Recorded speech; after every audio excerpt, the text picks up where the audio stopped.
মাথা ব্যথার ওষুধ আপনাকে খেয়ে ফেলতে পারে।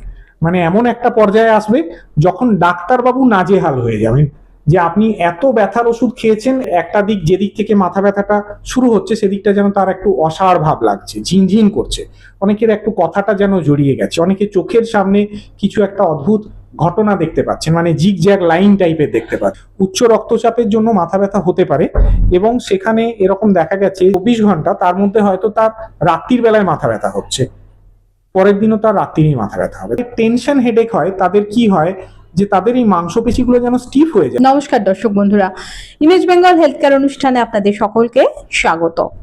মাথা ব্যথা, হ্যাঁ, আমাদের জীবনে মাথা ব্যথা কম বেশি প্রত্যেকেরই কোনো না কোনো সময় হয়েছে, কিন্তু প্রশ্ন হচ্ছে যে সেই মাথা ব্যথাটা কি ধরনের মাথা ব্যথা এবং কোন ধরনের মাথা ব্যথাটা আপনার চিন্তার কারণ, কোন ধরনের মাথা ব্যথার জন্য আপনার চিকিৎসার প্রয়োজন। তাই আজকে আমরা মাথা ব্যথা সম্পর্কে বিস্তারিতভাবে কথা বলবো। অনেক দর্শক বন্ধু আমাদের প্রশ্ন করে থাকেন তাদের মাইগ্রেনের মাথা ব্যথা হয়। মাইগ্রেনের মাথা ব্যথা ভীষণ বেদনাদায়ক। এই মাইগ্রেনের মাথা ব্যথা থেকে মুক্তি কিভাবে মিলবে সেটাও কিন্তু আমাদের অবশ্যই একটা আলোচনা বিষয়।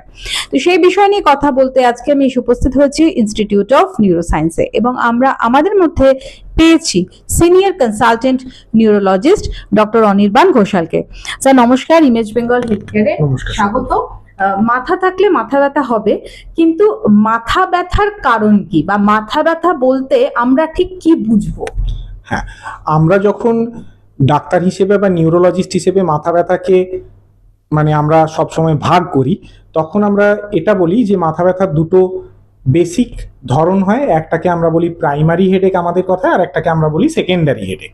সেকেন্ডারি হেডেক মানে যেখানে অন্য কোনো কারণে মাথা ব্যথা হচ্ছে, মানে ধরা যাক যে কারোর ব্রেনের ভেতরে কোনো ইনফেকশন হয়েছে, তার মেনিনজাইটিস হয়েছে, তার মাথা ব্যথা হবে। তো এই যে অন্য কারণে মাথা ব্যথা হওয়া, সেটাকে আমরা বলি সেকেন্ডারি হেডেক। এবং যেখানে এরকম কোনো অন্য ধরনের কারণ পাওয়া যাচ্ছে না, সেটাকে আমরা বলি প্রাইমারি হেডেক।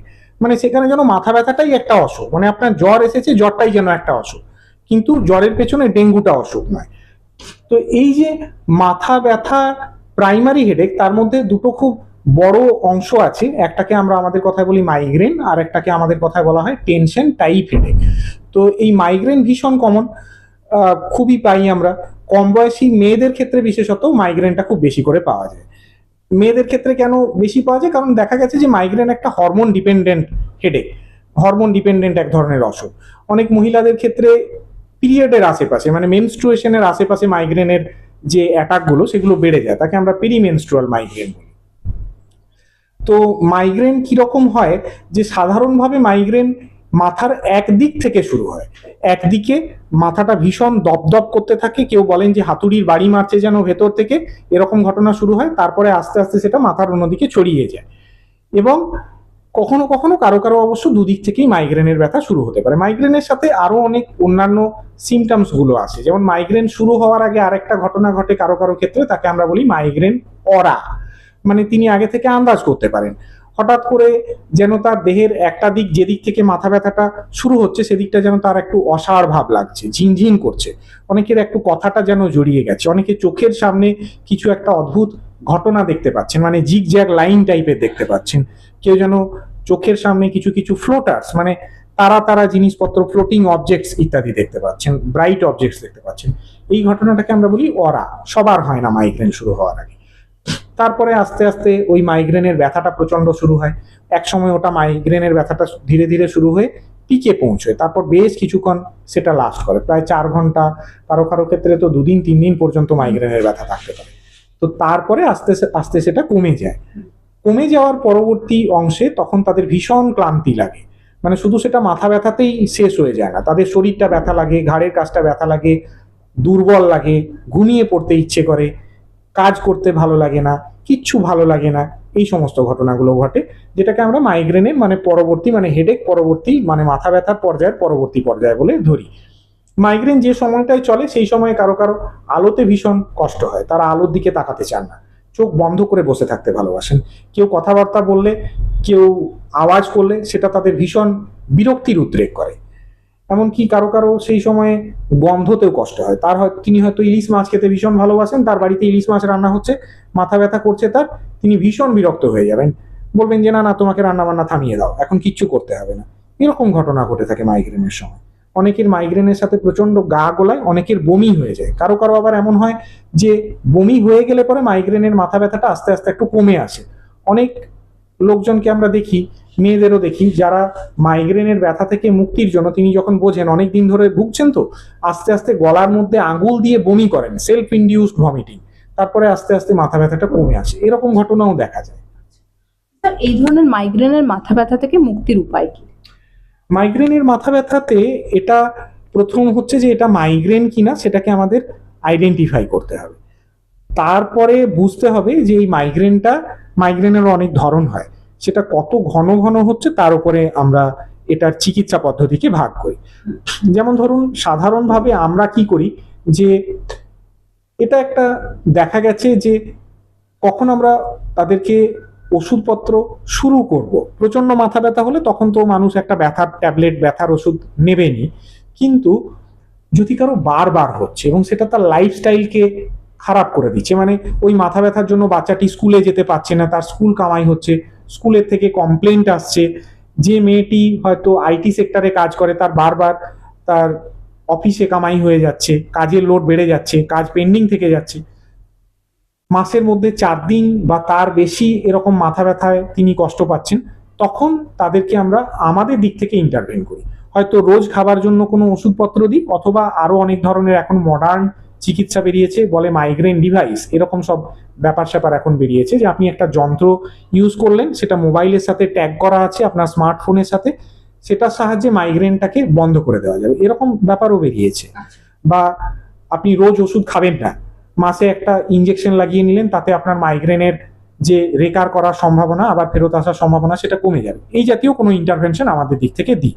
তবে এর আগে আমরা বলি যে এই যে ওষুধপত্র বা ফার্মাকোলজিক্যাল যে চিকিৎসা পদ্ধতি, তার আগে আসে নন ফার্মাকোলজিক্যাল ম্যানেজমেন্ট অফ মাইগ্রেন, মানে কি কি অন্যান্য উপায়ে আমরা মাইগ্রেনকে ঠিক করতে পারি। এখানে দেখা গেছে যে মাইগ্রেনের কিছু কিছু ট্রিগার থাকে, মানে এরকম আমরা বলি যে বন্দুকের মধ্যে আপনি যখন ট্রিগার দাববেন তখনই গুলিটা বেরোবে, তো মাইগ্রেনেও সেরকম। যদি এই বিশেষ কিছু কিছু কারণ থাকে তাহলে সেটা মাইগ্রেনকে হঠাৎ করে তৈরি করবে। যেমন খালি পেটে থাকা, কেউ সকালবেলায় ব্রেকফাস্ট করে গেছেন, কাজের চাপে সারাদিন না খেয়ে বিকেলবেলায় গিয়ে খাচ্ছেন, তার মাইগ্রেন থাকলে মাইগ্রেন তো তার অব্যবহিতভাবে বাড়বেই। তো এরকম একটা স্পেসড টাইমিং অফ ফুড, অল্প অল্প খাবার খান কিন্তু বারে বারে খান, মানে 3-4 ঘন্টা, 4 ঘন্টা, 4.5 ঘন্টায় অন্তত কিছু না কিছু খাবার খান।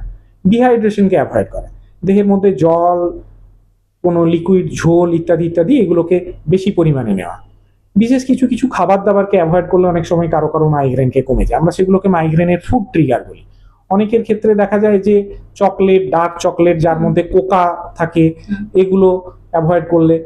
ইন্ডিয়ান পপুলেশনে দেখা গেছে যে আজিনোমোটো বলে এক ধরনের মশলা আছে যেটা মাইগ্রেনকে বাড়িয়ে দিতে পারে। অনেকের ক্ষেত্রে খুব চিজ খেলে পরে মাইগ্রেন বেড়ে যায়, কেউ কেউ খুব টক খাবার দাবার একসাথে অনেকখানি খেয়েছেন, সেগুলোতে বেড়ে যায়। তাকে এগুলোকে আইডেন্টিফাই করতে হবে। খুব বেশি ফাস্ট ফুড, সেগুলো অনেক সময় মাইগ্রেনকে প্রচন্ড বাড়িয়ে দেয়, তো এগুলোকে তাকে আইডেন্টিফাই করে সেগুলোকে অ্যাভয়েড করতে হবে। প্রত্যেকের ক্ষেত্রে মাইগ্রেনের ফুড ট্রিগার আবার একই হবে না, বিভিন্ন মানুষের ক্ষেত্রে বিভিন্ন হবে। তিনি যদি বোঝেন যে এটাতে আমার সমস্যা হচ্ছে, তাকে সেটা অ্যাভয়েড করতে হবে। এছাড়াও মাইগ্রেনের ক্ষেত্রে সুষম আহার খুব জরুরি। এরকম দেখা গেছে যে মাইগ্রেনের ডায়েট নিয়ে অনেক গবেষণা হয়েছে, তাতে দেখা গেছে যে আজে বাজে খাবার অ্যাভয়েড করা, জাঙ্ক ফুড অ্যাভয়েড করা এবং হেলদি খাবার দাবার, খাবারের মধ্যে প্রচুর পরিমাণে leafy vegetables, green vegetables, fresh fruits যেগুলো খুব বেশি টক নয়, আবার এগুলো কিন্তু মাইগ্রেনকে হেল্প করতে পারে। রেগুলার কিছু কিছু এক্সারসাইজ করা, হঠাৎ করে প্রচন্ড এক্সারসাইজ করলে যার মাইগ্রেন আছে তার হয়তো অ্যাটাক শুরু হয়ে গেল, তাই অল্প অল্প করে প্রত্যেকদিন এক্সারসাইজ করা এবং একটা হেলদি লাইফস্টাইল লিড করা। সবচেয়ে গুরুত্বপূর্ণ জিনিস হলো যে টেনশনে মাইগ্রেন প্রচন্ড বাড়ে, যারা ভীষণ অ্যাংজাইটিতে ভোগেন, অনেক সময় অ্যাংজাইটিতে তাদের মাইগ্রেনের অ্যাটাক বেড়ে যায়। ঘুম ঠিকঠাক না হলে, সঠিক স্লিপ হাইজিন, সেটা মাইগ্রেনের জন্য ভীষণ গুরুত্বপূর্ণ। তার পাশাপাশি আরো বিভিন্ন ধরনের মাথা ব্যথা রয়েছে। দর্শক বন্ধুরা কিন্তু এর আগে আপনার সঙ্গে যে আমাদের কথাবার্তা হয়েছে সেখানে প্রশ্ন করেছেন। প্রথমত উচ্চ রক্তচাপ, এটার জন্য কি মাথা ব্যথা হতে পারে? হতে পারে, উচ্চ রক্তচাপের জন্য মাথা ব্যথা হতে পারে, এবং সেখানে এরকম দেখা গেছে যে অনেক মানুষের খুব হঠাৎ করে ব্লাড প্রেশার বেড়ে গেলে পরে মাথার সামনের দিক এবং পেছনের দিক, দুটো দিকেই তাদের মাথা যন্ত্রণা হতে পারে। অনেকে তার সাথে চোখের সামনেটা ধোঁয়া হয়ে যেতে পারে, আমরা বলি ব্লারি ভিশন, এরকম হতে পারে। অনেকে সেই অবস্থাতে এমনকি অজ্ঞান হয়ে যেতে পারেন, খিঁচুনি হতে পারে, ভুল বকতে পারেন। এই জাতীয় গন্ডগোলও তাদের ক্ষেত্রে হতে পারে। মানে যদি প্রচন্ড মাথা ব্যথা বেড়ে যায়, আমরা সেই ঘটনাগুলোকে হাইপারটেনসিভ আর্জেন্সি বা এমার্জেন্সি বলি। প্রচন্ড মাথা ব্যথা হলে সেক্ষেত্রে তাদের ওই ব্লাড প্রেশারকে ধীরে ধীরে কমাতে হয়, অনেক ক্ষেত্রে হাসপাতালে ভর্তি হতে হয়। আরেক ধরনের প্রশ্ন করেছেন একজন দর্শক বন্ধু যে ক্লাস্টার হেডেক, এই ক্লাস্টার হেডেকটা কি? ক্লাস্টার হেডেক খুব বিরল ধরনের একটা মাথা যন্ত্রণা। মাথা যন্ত্রণার কিছু কিছু অন্য ধরনের, ওই আমরা বলেছিলাম প্রাইমারি হেডেক, যেখানে অন্য কোনো কারণ নেই, সেই একটা বড় গ্রুপ আছে, তাকে আমরা আমাদের কথায় বলি trigeminal autonomic headache, trigeminal autonomic cephalalgia. তার মধ্যেকার এক ধরনের মাথা যন্ত্রণাকে আমরা বলি ক্লাস্টার হেডেক। ক্লাস্টার মানে যেটা গুচ্ছ করে আসছে, মানে বছরের মধ্যে হয়তো তার সেপ্টেম্বর মাসে হঠাৎ করে একবার মাথা ব্যথা হবে, মাথার এক দিক থেকে হবে, প্রচন্ড মাথা ব্যথা হবে, তার মনে হবে যেন ভেতরে কেউ স্ক্রু ঘুরিয়ে দিচ্ছে। এরকম দেখা যায় যে যাদের মাইগ্রেনের মাথা ব্যথা হচ্ছে তাদেরও মাথার একদিক থেকে হয়, কিন্তু আমরা সাধারণত বলি যে মাইগ্রেনের মাথা সাইড শিফট করে, মানে মাথার এই দিকে কখনো হচ্ছে, কখনো এই দিকে হচ্ছে, মানে কখনো ডান দিক কখনো বাঁ দিকে হচ্ছে। হয়তো তার 80% ক্ষেত্রে ডান দিক দিয়েই মাথা ব্যথা শুরু হয়, কিন্তু তার 10-20% ক্ষেত্রে হয়তো বাঁ দিক দিয়েও মাথা যন্ত্রণা শুরু হবে, বা ডান দিকে শুরু হয়ে মাথায় অন্যদিকে ছড়িয়ে পড়বে, বা পুরো মাথাটা ধরে যাবে। ক্লাস্টার হেডেকে কিন্তু তা হবে না। ক্লাস্টার হেডেকে তার যখনই মাথা ব্যথা হবে ডান দিকে শুরু হয় তো ডান দিকেই হবে, এবং সাধারণত কোনো একটা নির্দিষ্ট পিরিয়ডে হবে, মানে তার হয়তো 4 মাস ছাড়া এই মাথা ব্যথাটা উঠবে, বেশ কয়েকদিন থাকবে।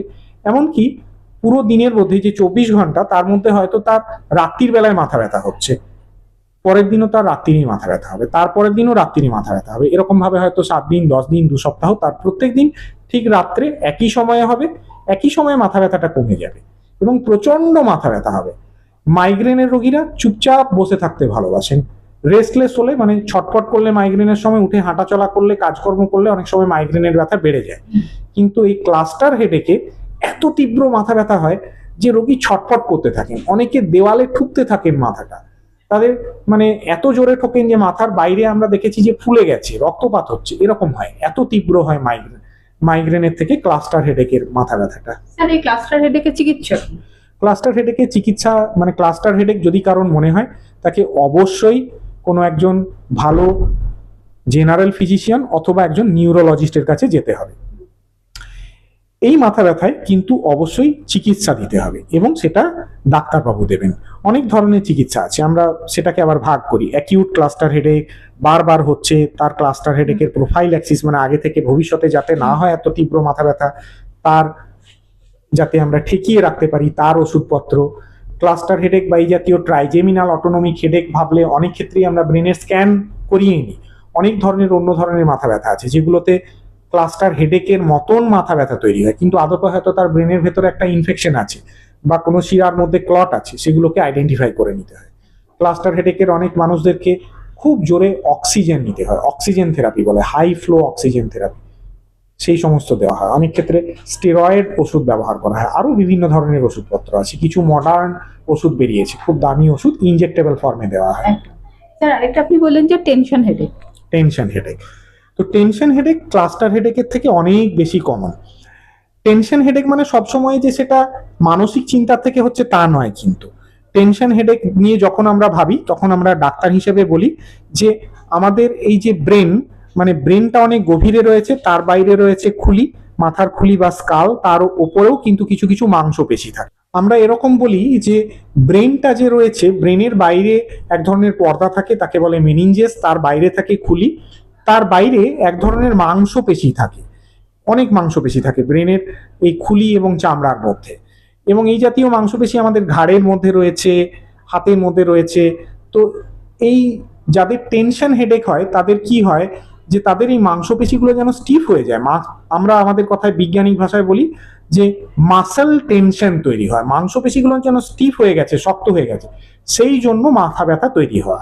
মাইগ্রেনের ব্যথা যেরকম মাথার একদিক থেকে শুরু হয়, মাই এই টেনশন হেডেকের মাথা ব্যথা কিন্তু দুদিক থেকে শুরু হয়। আমরা বলি ব্যান্ড লাইক হেডেক, যেরকম সেই যারা খেলা দেখতে যায় মাথার মধ্যে ফেট্টি বাঁধে এরকম ভাবে, সেরকম এই টেনশন টাইপের মাথা ব্যথায় মাথার সামনের দিক, সাইড এবং পেছনের দিকে যেন একটা ফেট্টির মতন চাপ ধরে ব্যান্ডের মতন বসে আছে, এরকম হতে পারে।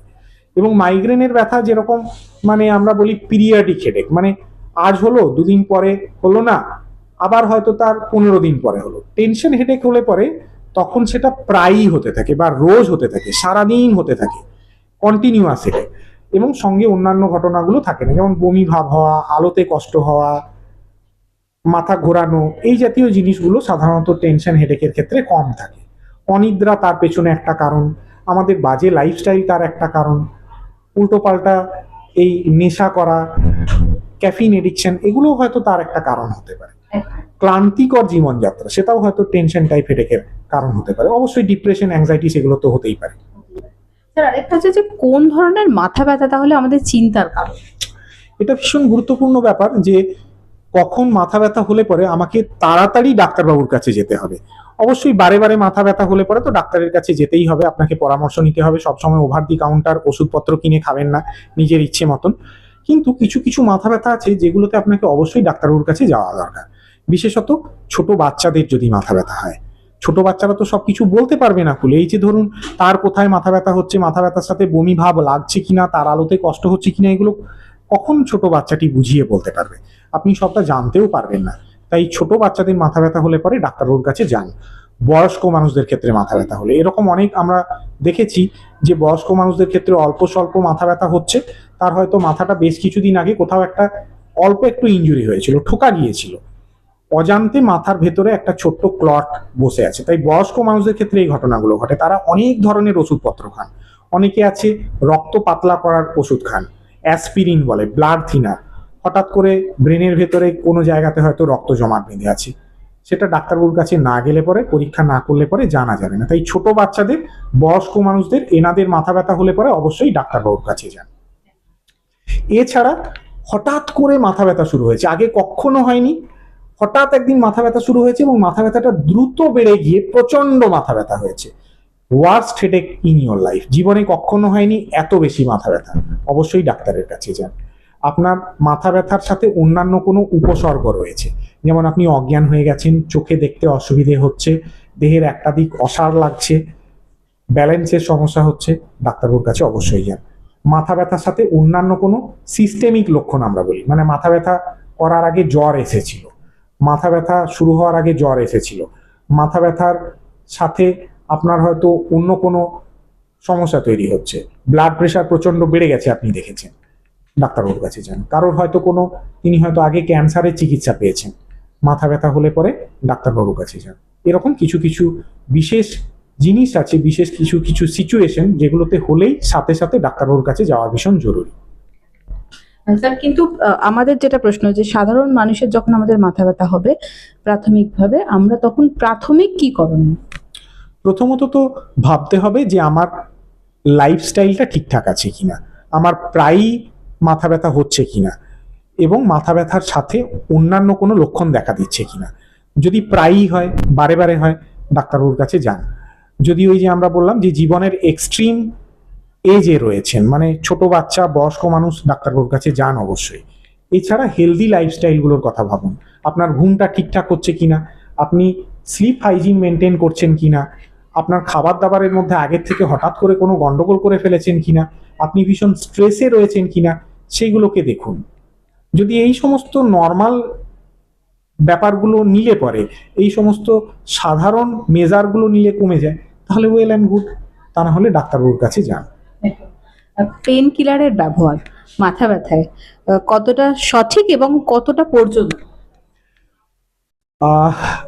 পেন কিলারের ক্ষেত্রে আমি বলবো যে এ ধরনের একটা মাথা ব্যথার ধরন আছে যাকে আমরা বলি মেডিকেশন ওভার ইউজ হেডেক বা MOH বা অ্যানালজেসিক ওভার ইউজ হেডেক। ওষুধের দোকান থেকে ওষুধ কিনে খেতে খেতে খেতে খেতে এমন অবস্থা হয়েছে যে ওই মাথা ব্যথার ওষুধটা, মানে মাথা ব্যথার পেন কিলারটা, সেটাই যেন আপনার জীবনের লাইফ লাইন হয়ে গেছে। এবং সেটা আপনাকে রোজ খেতে হচ্ছে, সপ্তাহের মধ্যে 4বার 5বার করে ব্যথার ওষুধ খেতে হচ্ছে, এবং সেটা যেন অ্যালকোহলের পর্যায়ে চলে গেছে। যখন মানুষ প্রথম মদ্যপান শুরু করে, প্রথম মাসে হয়তো 2 পেগ নেবে, তার পরের 2 মাসে সে হয়তো 4 পেগ নেবে, তারপরে অ্যালকোহলই তাকে খেয়ে ফেলে আমরা বলি। এখানেও তাই, মাথা ব্যথার ওষুধ আপনাকে খেয়ে ফেলতে পারে। মানে এমন একটা পর্যায়ে আসবে যখন ডাক্তারবাবু নাজেহাল হয়ে যাবেন, যে আপনি এত ব্যথার ওষুধ খেয়েছেন, এত ঘন ঘন খেয়েছেন, যে আপনার শরীর সেই মাথা ব্যথার ওষুধের একটা ডিমান্ড তৈরি করেছে। মানে আপনি যেন রোজ কফি খাচ্ছেন বা রোজ চা খাচ্ছেন, তাই রোজ আপনাকে ওই সময়ে চা বা কফি খেতে হবে, সেরকম মাথা ব্যথার ওষুধ খেতে হবে। খুব খারাপ জিনিস। এই জাতীয় সমস্যা থেকে মাথা ব্যথা তৈরি হওয়াটাকে আমরা আমাদের কথায় মেডিকেশন ওভার ইউজ হেডেক বলি। যেমন আমরা অ্যালকোহল ডি এডিকশন করি, মানে যারা দীর্ঘস্থায়ীভাবে অ্যালকোহল নিচ্ছেন, মদ্যপান করছেন, তাদেরকে হাসপাতালে ভর্তি করে তাদের অ্যালকোহল ছাড়াতে হয়। অনেক ক্ষেত্রে এরকম রোগীদেরকে আমাদের হাসপাতালে ভর্তি করে তাদেরকে এই মেডিকেশন ওভার ইউজ বা অ্যানালজেসিক ওভার ইউজ থেকে মুক্ত করতে হয়। এরকম ঘটনা ঘটে আমাদের, এবং সেটা আজকালকার পৃথিবীতে ভীষণ গুরুত্বপূর্ণ এবং ভীষণ ডেডলি একটা সমস্যা। কারণ এই ওষুধ যেমন মাথা ব্যথা বাড়াতে পারে, সেরকম এই ওষুধের অপব্যবহার থেকে কিডনির সমস্যা হতে পারে, পেটের সমস্যা হতে পারে, পেটের মধ্যে আলসার হতে পারে, হার্টের সমস্যা তৈরি হতে পারে। তো এই ঘটনাগুলো মাথায় রাখা দরকার। ধন্যবাদ স্যার। আমরা মাথা ব্যথা সম্পর্কে বিস্তারিত আলোচনা শুনলাম স্যারের কাছে। তো আশা করি দর্শক বন্ধুরা এর মাধ্যমে আপনারা যথেষ্ট উপকৃত হবেন। আপনারা প্রশ্ন করেছিলেন, আমি সেই প্রশ্নগুলো স্যারের কাছে পৌঁছে দিয়েছি। তো আশা করি এই প্রশ্নের উত্তর আপনারা পেয়ে গেছেন। আরও যদি কিছু প্রশ্ন থাকে সেই প্রশ্ন আপনারা করুন। আর ইমেজ বেঙ্গল হেলথ কেয়ার আপনারা দেখুন, লাইক করুন, শেয়ার করুন এবং সাবস্ক্রাইব করুন। সকলে ভীষণ ভালো থাকুন এবং সুস্থ থাকুন। নমস্কার।